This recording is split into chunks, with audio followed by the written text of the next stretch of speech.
देखते रहिए the prime news Abdul Rahman के साथ।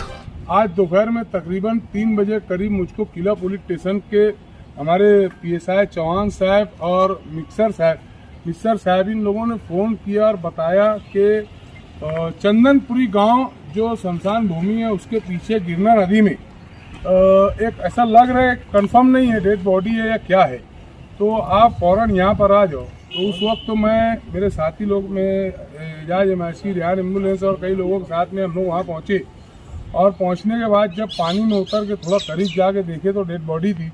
फिर उसको डेड बॉडी को मैं पानी के अंदर मैं खुद उतरा, पानी बहता पानी था और बहुत ज़्यादा पैर स्लिप हो रहा था पानी के अंदर और पथरीला पानी था वैसे।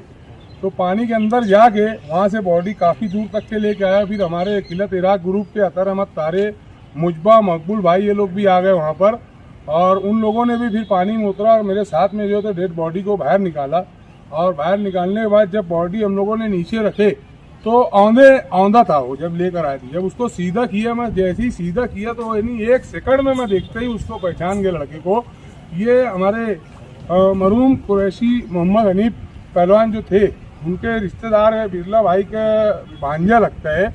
और लड़के का नाम मोहम्मद अरकम मोहम्मद असलम है जो कि थोड़ा सी मेंटली डिस्टर्ब था। और कई दिनों पहले उसकी जो है तो एक पोस्ट भी चलाई गई थी कि वो गुमशुदा है और उसके वालिद जो है तो असलम उसको नामपुर से जो तो तलाश करके लाए, फिर उसके बाद ये गुमशुदा हो गया, फिर इसकी पोस्ट तो चलाई गई। तो इस तरीके से मतलब वहाँ शनाख्त हो गई। मैं वहीं से फिर हमारे शफीक एंटी करप्शन साहब को फ़ोन लगाया और वाक़े की वजूहत बताई और कहा कि यार भाई हमें यहाँ पर जो कानूनी कार्रवाई है इसमें आप पूरी मुकम्मल ताउन करो। मरने वाले का नाम मोहम्मद अरकम मोहम्मद असलम, उम्र इसकी तकरीबन 24 साल है और पता नया जनाजा हॉल के सामने। जिया भाई और इनकी पूरी टीम ने कोशिश करके यहाँ पर लेकर आए। आने के बाद हम लोगों ने किला पुलिस स्टेशन के पीएसआई साहब, उनके साथ 2 कांस्टेबल, पंचनामा इनकेस वगैरह करने के बाद 1 घंटा लगा है यहाँ पे। तकरीबन अब डॉक्टर साहब आ गए हैं और इनके घर वालों के ताबे में अभी हम लोग डेड बॉडी वगैरह दे रहे हैं।